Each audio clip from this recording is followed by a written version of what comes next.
Well, thank you very much. Today, the Commission has sent a statement of objection to Apple. We are concerned that Apple may have illegally distorted competition in the market for mobile wallets on Apple devices. In June 2020, the Commission opened an investigation to assess whether Apple's conduct in connection with Apple Pay violates EU competition rules. On a preliminary basis, we have found that Apple abused its dominant position. Apple restricted access to key inputs that are necessary to develop and run mobile payment apps, so-called mobile wallets. Mobile wallets, they allow for payments with mobile devices in shops and online.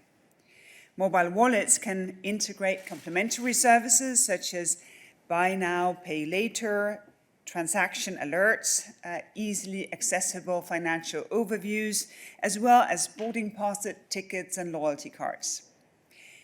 In Europe, most payments in brick and mortar shops that are made with a mobile phone, well, they rely on a wireless technology called near-field communication, NFC.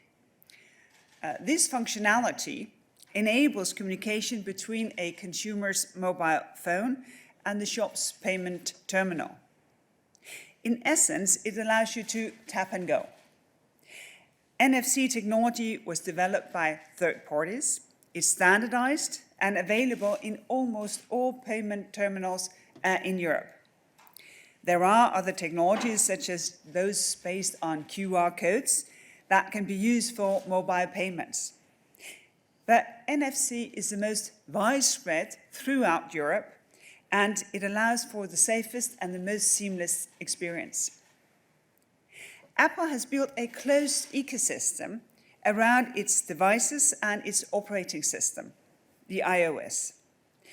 And Apple controls the gates to this ecosystem, setting the rules of the game for anyone who wants to reach consumers using Apple devices.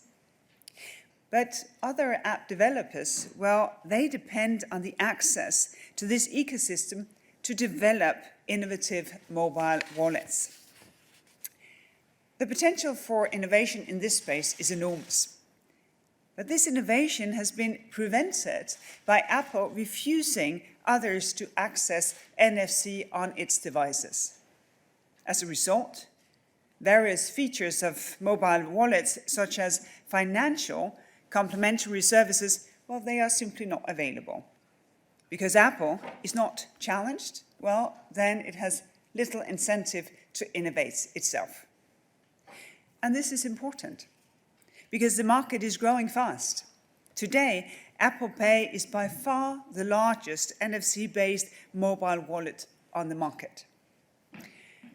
We have analyzed the market for smart mobile devices, as well as for the NFC input and for mobile wallets on iPhones.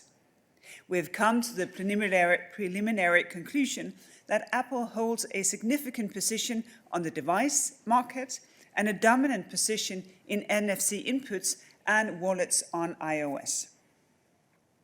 In Europe, NFC functionality is vital for developing viable payment apps on mobile phones. Neither the NFC standard nor the terminal infrastructure are property of Apple. Our concerns relate to Apple's decisions to block access to the NFC technology for payment purposes and use it solely for its own mobile wallet, the Apple Pay. As a result, users of Apple devices can only pay with the tap and go function using Apple Pay and no other wallets. This is because competing wallet developers, well, they need access to NFC on Apple devices to reach Apple users. Developing a mobile payment application is costly. Investments may only be worth it if developers can reach both Apple and Android consumers.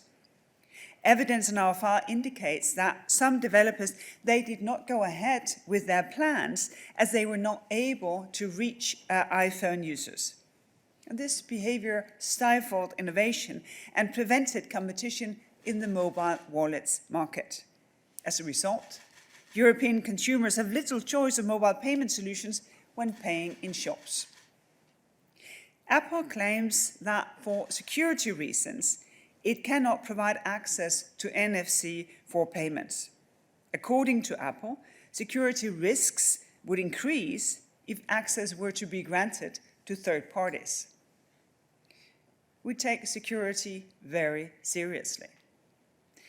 Our investigation to date did not reveal any evidence that would point to such a higher risk. On the contrary, evidence in our file indicates that Apple's conduct cannot be justified by security concerns.